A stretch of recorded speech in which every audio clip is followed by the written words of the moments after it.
Assalomu alaykum hammaga. Bugun sizlar bilan quyosh orqali issiq suv ishlab chiqarish tizimini ko'rib chiqamiz. Mana shu ko'rib turgan uchastkalarga biz quyosh kollektorlari orqali issiq suv ishlab chiqarish tizimini qilib berdik.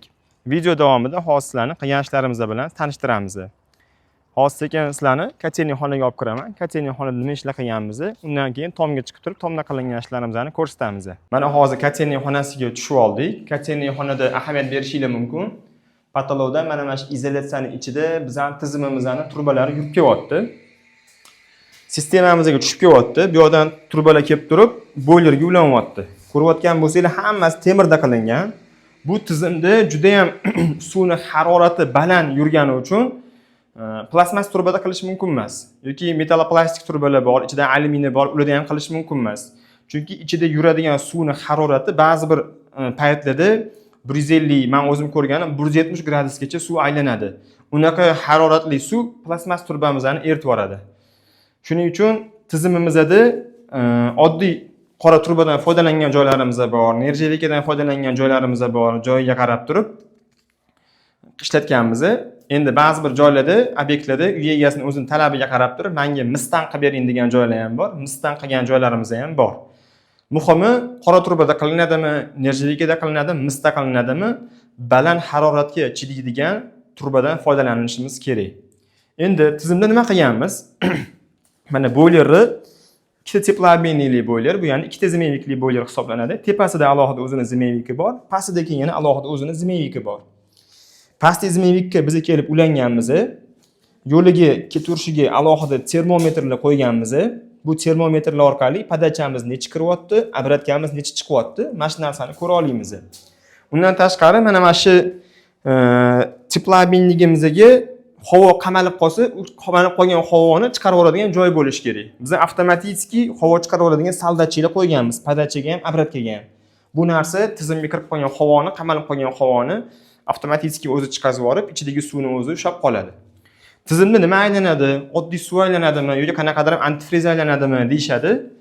Antifriz emas, suv emas, maxsus etilen glikol degan suyuqlik aylanadi. Bu suyuqligimiz aynan mana shu tizimlar uchun mo'ljallangan, maxsus mo'ljallangan, muzlamaydigan nizomiy zayka hisoblanadi. Sababi ertaga bu tizimda deylik bu quyoshga bog'langan narsa, quyosh borida issiqlik beradi, quyosh yo'g'ida issiqlik bera olmaydi.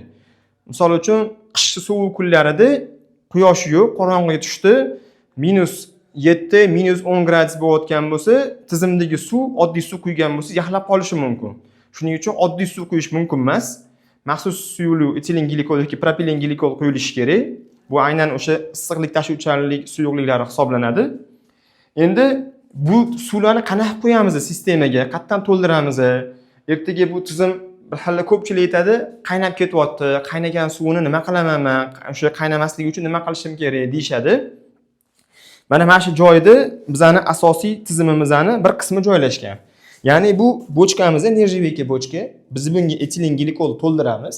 Quygan etilen glikolimizni mana bu yerdagi nasosimizni tortadi-da, keyin tizimga to'ldiradi. Mana shu joylarida bundoq qaraganinglarda akkuratli montaj bo'lgan, hammasi qora turbada montaj bo'lgan, cho'rniy metallda montaj bo'lgan. Bu mana shu montaj bo'lishiga ham alohida baho berib qo'yasizlar, like bosib qo'yasizlar. Endi agarda uy egasi dam olishga chiqib ketdi yozgi kunlarida yokida yashashmayapti uyda, lekin shu tizimni qildirib qo'yishgan, uyda rasxod yo'q, ya'ni issiq suvdan foydalanishmayapti. O'sha paytda boiler ichini qizdirib bo'ldi. Boiler boshqa issiqlik talab qilmayapti. Haddan tashqari boiler ichi qizib ketdi. O'sha payt nima qilinadi? Boiler ichi qizib ketgandan keyin bu ichidagi suv ham haddan tashqari baland gradusga chiqib ketib qoladi. O'sha gradusda buni ichidagi bosim ko'payib ketib qolib, zirvnoy klapan qo'yganmiz. Zirvnoy klapan ochilib ketib qoladi. Ochilib ketib qolib, o'zidagi qizib ketgan ortiqcha bosimni mana shu bakka qaytarib to'kib yuboradi. Bakka to'kib yuborgandan keyin tizimimizda alohida manometr bor. Biz bu manometr nimaga qo'yganmiz? Mana shu nasosni yoqib turib, tizimga kerakli bosimni to'layotganini ko'rish uchun qo'yganmiz. Mana shu manometrda bosim tushib ketadi. Keyin bu narsaga uy egasi ham ahamiyat berib turishlari kerak bo'ladi. Agar bosim tushib ketsa, tizim ishlamaydi. Kelib turib, bitta nasosni yoqib turib, keyin mana tizimni to'ldirib olish kerak bo'ladi. Endi bu tizimimizning mana kontrolleri bor. Mana hozir ko'p turishingiz mumkin. Sonlashning orqali Mana shu hozir boiler ichidagi haroratni ko'rsatyapti. 63 gradusga chiqqan boilerimiz. Bu mana bu yerda boilerimizning oldida mexanический termomanometri bor. Bu yerda ham ko'rsanglar bo'ladi. Mana 60 dan baland turibdi hozir. Boiler ichini 60 dan baland gradusga olib chiqib isitib qo'ygan. Mana kachollarimiz o'chib turibdi. Tizim to'laqonli o'chib turibdi mana hozir. Kacholda ishlamayapti. Faqat quyosh orqali hozir mana shu haroratga 200 litr suvni olib chiqyapti. Tepada hozir ustalar ishlayapti. Hali uy egasi ko'chib kirmagan. Qo'l yuvishlarga foydalanishyapti, cho'milishlarga foydalanishyapti. Ustalarga sharoitga berishgan. Hozir ustalar uchun ishlab turibdi bu tizimimizni. Yaxshi, ko'pchilik usta ishlayotgani uchun hozir rasxotimiz normalniy. Boilerimizning ichi ham normalniy haroratda isib turibdi. Bizning tizimimizning miyasi mana shu kontroller hisoblanadi. Bu kontroller bo'lmasa, biz tizimimizni boshqara olmaymiz. Kontrollerni ham ba'zi bir ustalar foydalanayotganda noto'g'ri kontroller tanlab qo'yishyapti. Bu kontrollerning ham 5-6 xil modeli bor. Hamma tizimga har xil model to'g'ri keladi. O'sha tanlayotganingizda iloji boricha anaqasi mana shunaqa kontrollerlarni tanlashinglarni tavsiya qilamiz. Endi sizlar bilan yana bitta yuansimiz bor. Bu yerda mana shu termometrlar, manometrlarga ham ahamiyat berishinglarni so'rardim. Bu bir xil termometr, manometrlarni ortiqcha xarajat deb biladi. Bu ortiqcha xarajat emas. Bizi tepada suvimiz qiziganida, o'sha qizigan issiqlik energiyasi pastga kelyaptimi, kelmayotganini mana shu termometrlar orqali ko'ramiz. Tizimda qanaqa bosimda ishlayapti, biz manometr orqali ko'ramiz. Qisqacha qilib aytganda, mana shu narsalar bizani tizimimizning ko'zlari hisoblanadi. Tizimning ko'zlari hisoblanadi. Endi iloji bo'lsa, mana shunaqa kerakli zapchastlardan montaj jarayonida pulni ayamasliginglarni tavsiya qilaman. Iloji boricha yaxshi italyanskiy mana shunaqa zaporniy armaturalardan yoki turetskiy zaporniy armaturalardan foydalanishinglarni tavsiya qilamiz. Endi sizlar bilan tomda qilgan ishlarimizni ko'rib chiqamiz. Mana hozir tom qismiga chiqib oldik. Tomda mana shu yerda hozir solnishniy panellarimiz turibdi. Solnishniy kollektor deyiladi o'zi, issiq suv ishlab chiqaradigan panellarning asosiy nomlanishi. Xo'p, panellarimiz qattiq desanglar, panellarimiz o'zimizda ishlab chiqarilgan Royal korxonasining panellari hisoblanadi. Obzorniy modeli 2108 model. Har bitta panelimiz 2 kilovatdan issiqlik energiyasi chiqarib bera oladi. Hozir biz buni joylashtirayotganimizda, o'sha joylashtirayotganimizda tomni eng yaxshi quyosh tushadigan joyini o'rganib turib, keyin o'sha joyiga moslab turib qo'yganmiz. Mana bu ramalarni biz o'zimiz shu panelni turishiga qarab turib moslab yasab olganmiz. Ugoniylardan buni kraskalab, bo'yab, zanglamasligi uchun. Bir xil mana shu ramani anaqa kraskalamasdan qo'yib yuboryapti-da. Keyin zang tushib, u zangi tunkiga oqib, tunkani ham ustida zang qilib tashyapti. Shuning uchun kraskadan pullash kerak emas. Yaxshi kraskadan iloji bo'lsa 2 sloydan kraskalash kerak. Yaxshilab kraskalab, keyin tomga mahkam qilib, ertaga bu narsa mana bu yoqdan shamol kelsa, agarda shamolga qarshi turib qoladigan narsa-da. Shuning uchun baqvat qilib qotirish kerak ramani ham. Ertaga shamolda ba'zi bir joylarda ko'rdik, qiyshayib ketgan, o'ynab ketgan joylari ham bor. Shuning uchun ramasiga ham juda katta ahamiyat berish kerak. Endi buning o'zini zavodskoy ramasi bo'ladi komplektida, zavod tomonidan zavodskoy yasalgan.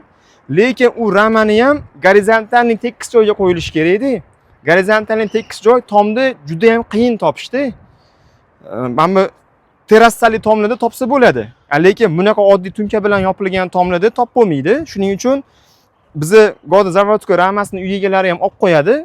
Misol uchun biz o'zimiz sotamiz, bularni ham uy egasi ham misol uchun go'da ofitsialniy showroomlardan ham sotib olib kelishadi, olib kelib berishadi bizga. O'sha payt ramasini ham olib qo'yishadi. Agar o'zini ramasini olsanglar, baribir ham biz sizlarni tominglarni formasiga qarab turib, ma'lum bir miqdorda karkaslarni to'qishimiz kerak. Chunki bular gorizontalniy tekis joyga turishga mo'ljallangan. Mana shu qismiga ahamiyat berasizlar. Mana shundan bizning podachamiz chiqib ketyapti. Mana shu podacha qismida eng tizimni baland nuqtasi hisoblangani uchun eng baland nuqtada havo turib qolish ehtimoli bor. Havoni avtomatik chiqarib yuboradigan soldatchik qo'yganmiz. Avtomatik havoni chiqarib yuborib, suvni o'zida ushlab qoladigan narsa hisoblanadi. Agarda bu ertaga buzilib qolsa, bunga xizmat ko'rsatish uchun butun tizimni suvni to'kib o'tirmasdan tegida o'zini krani bor. Krani shunday yopiladi-da, yechiladi-da bu. Keyin uni yo'ni yengisi burab qo'yib turib, yana bundan ochib qo'yiladi. Ertaga xizmat ko'rsatishi ham qulayroq qilgan sharoitda tizimni montaj qilish kerak. Endi panellarimizni mana shu panellarimizga chiqib kelayotgan Padachi obratkalarga ahamiyat berishinglarni xohlardim. Mana tomga chiqib kelayotgan qismiga yaxshilab tomni iloji boricha mana bunaqa suv yuradigan yo'lidan teshmasdan mana bunaqa podyomli joyidan teshganimizda yaxshilab germetika qilib tashlaganmiz. Ertaga bu yerda qor yig'ilib qoladi. Qor yig'ilib qolganda suv o'tib ketib qolishi yoki yomg'ir o'tib ketib qolishi mumkin. Keyin bo'lsa izolyatsiya qilinib, izolyatsiyamizni kuyib ketmasligi uchun alyumin skoch bilan ustini o'rab chiqqanmiz. Hozir panelimizning oldi qismidan ko'rib turibmiz. Har bittasi 2 kilovatdan 6 kilovat issiqlik energiyasi beradigan panellarimiz turibdi bu yerda. Bu yerda mana bu bo'lsa obratkasi, mana shu yerda obratkasi bor. Buni ham tomni shu suv yuradigan yo'lidan emas, podyomli joydan chiqazib turib, yaxshilab germetika qilib o'rganmiz. Chiqib turib panelimizga ulanyapti. Bundan bunga sig'ilyapti, bundan bunga sig'ilyapti. Pastga qarab padachamiz boilerga qarab tushib ketyapti. Endi bu yerda yana bitta yuans bor. Mana shu panelni joylashtirayotganda tomga eng qulay joyini mo'ljalini olamiz. Undan tashqari ertaga quyosh nuri doimiy tushib turishi kerak bu panelimizga. Quyosh nuri yaxshi tushsa, bu yaxshi issiqlik beradi. Yaxshi tushmasa, yaxshi issiqlik bera olmaydi. Ko'pchilik aytadi, o'zi issiqlik berishda qanaqa qishlarda ishlaydimi deb savol berishadi. Agar quyosh bo'lsa, qishda yaxshi issiqlik beradi. Lekin yozda havo bulut. Yoz oylari lekin havo bulut bo'lsa, yoz oylarida ham bulutli havoda yaxshi issiqlik bera olmaydi. O'shaning uchun bu bunga quyosh nuri kerak. Endi havo bulut paytlarida issiqlik bermaydimi desanglar, yorug'lik borki, issiqlik qabul qilib beradi, lekin kam miqdorda beradi. O'sha havo bulut paytida berayotgan issiqlik miqdori sizga cho'miladigan, qo'l yuvadigan darajada issiq bo'lmasligi mumkin. Kamroq miqdorda berishi mumkin. Shuning uchun iloji boricha kompasga qarab turib, mana shu kompasga qarab turib 180 gradusni mo'ljal olib turib, ya'ni misol uchun mana telefonning o'zida kompaslari bo'ladi. Misol bilan telefonning o'zining kompasi bor. Mana shu kompasini yoqqanda buni aylantirib olib, janub tomonni mo'ljalni olish kerak. Mana 180 gradus turibdi. Mana hozir 180 gradus bu yoqqa qarab turibdi. Bizning panellarimiz ham 180 gradusga qarab turibdi. Iloji boricha shu 180 gradusni mo'ljalini olish kerak qo'yilayotganda har doim. Bu hamma anaqaga tegishli bo'lgan qoida. Butun dunyo qoidasi. O'sha quyosh 180 gradusga bu qarab tursa, quyosh chiqishi bilan bunga tushib, to botgungacha bunga tushgan holatda tushib botib ketadi. O'shanda buni yuzasiga doimiy quyosh nuri tushadigan bo'ladi. Ko'pchilikga qiziq, shu tizimga nech pul ketdi degan xarajat qiziq. Bizning mana shu tizimimizga umumiy hisobda $3000 pul ketdi. Mana shu xizmatini puli buning ichida, mana shu mahsulotlari, materiallari, temirlari hammasi ichida, xizmatlarning pullari ham ichida bo'lganda $3000 pul ketdi.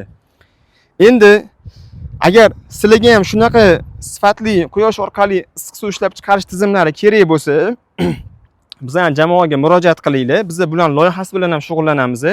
Kerak bo'lsa, misol uchun mehmonxonalarga juda ham katta miqdorda issiq suv talab qiladigan zavodlar bor. O'shalarga ham biz qilib beramiz. Katta zavodlarga ham quyosh orqali issiq suv ishlab chiqarish tizimlarini qilib berganmiz. Endi bu modelni ham har xil modellari bor. Faqat shuni qo'yishim shartmi degan qoida yo'q. Solnechniy kollektori har xil modellari bor. Ularning hammasiga qilinadigan tizim ham sal bir-biridan farq qiladi. Hamma modelga har xil yondashilinadi. Hamma model bir xil emas. O'shaning uchun bizga murojaat qilsanglar, sizlarni joylarga borib turib, joylarni o'rganib turib, o'shanga eng yaxshi yechimni qilib beramiz.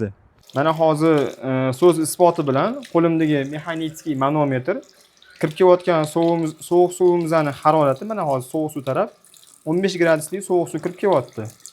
Hozir endi men jo'mrayni issiq suv tarafga qarab burayman. So'nishligimizda shu necha gradusga olib chiqqanligi suv tushadi. Hozir issiq suv tarafga buradim. Hozir suv kelishi bilan ko'ryapsizlar. Termometr tepaga qarab chiqishni boshladi. Yuryapti tepaga qarab. Kamida hozir 60 ga chiqish kerak.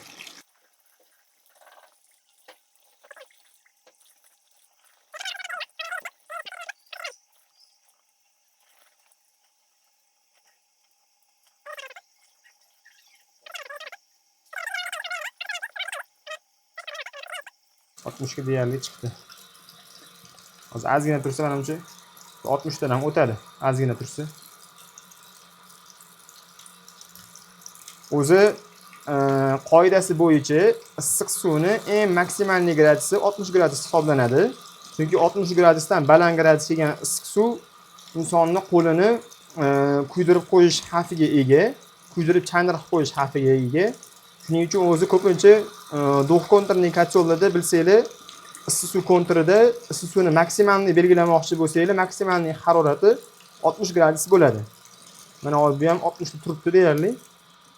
60 dan sekin o'tyapti.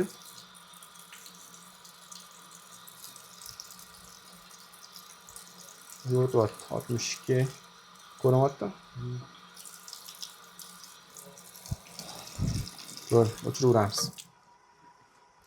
Hozir endi sovuq suvga ochiladi, tushib ketadi hozir, qarab turing mana hozir. Jo'meni hozir sovuq suv tarafga burdim. Endi sovuq suvni ochamiz. Endi pastga qarab kalla qo'yadi endi mana. Ketdi mana pastga qarab. Ketdi. Pastga qarab ketdi.